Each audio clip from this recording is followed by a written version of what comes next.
Relationships are complex and invoke the deepest of emotions. When a married couple who have a long history together begin to go their separate ways, accepting the relationship is at an end is not always easy. For one Maryland woman, the end of her relationship was signified by her husband of 18 years moving his mistress into their marital home.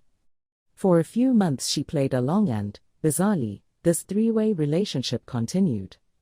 Soon, however, the loss of her husband's attention to a younger woman and these affections being paraded in front of her day after day became too much. Anger, jealousy, betrayal, all would be expected emotions in such an environment. What is not expected is a sinister plot that would end in the murder of 2 people and the incarceration of 3 others, 2 just teenagers.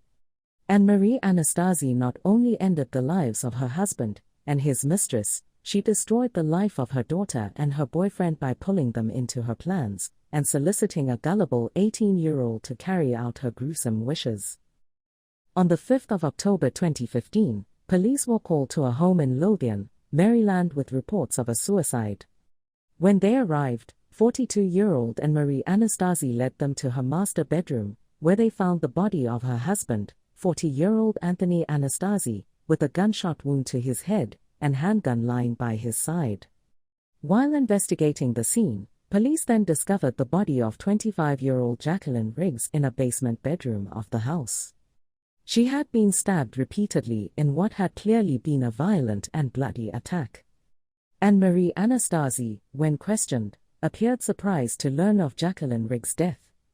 Her explanation was that her husband must have murdered his mistress in the downstairs bedroom before returning upstairs and taking his own life. The ballistics reports, however, told a different story. The gun found next to Anthony Anastasi's body was not the gun that killed him, casting serious doubt on the notion that he committed suicide. Anthony Anastasi had been shot with a .38 caliber bullet, yet the handgun found next to his body was a .45 caliber gun. Furthermore, NBC Washington reported that when tested, Anne-Marie Anastasi's clothes and hands were found to contain gunshot residue. She was instrumental, based on the investigation, in setting the .45 near the victim's head, and that .45 did not match with the .380.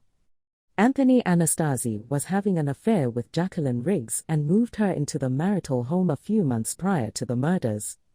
It appeared for a period there was an active 3-way relationship between the married couple and the mistress.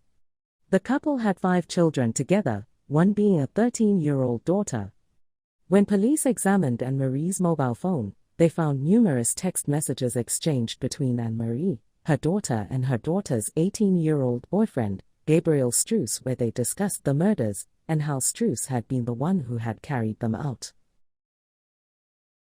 When questioned by police, Struess admitted he had murdered both Anthony Anastasi and Jacqueline Riggs. All 3 were arrested and charged with first-degree murder and counts of second-degree murder.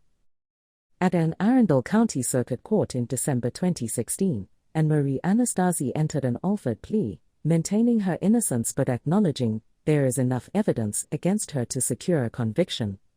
An offered plea has the same effect as a guilty plea.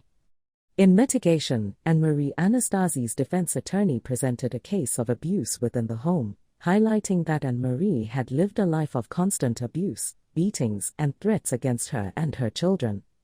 The judge stated that while he believed abuse may have taken place inside the house, the premeditated nature of the murders was not a momentary reaction to an abusive action.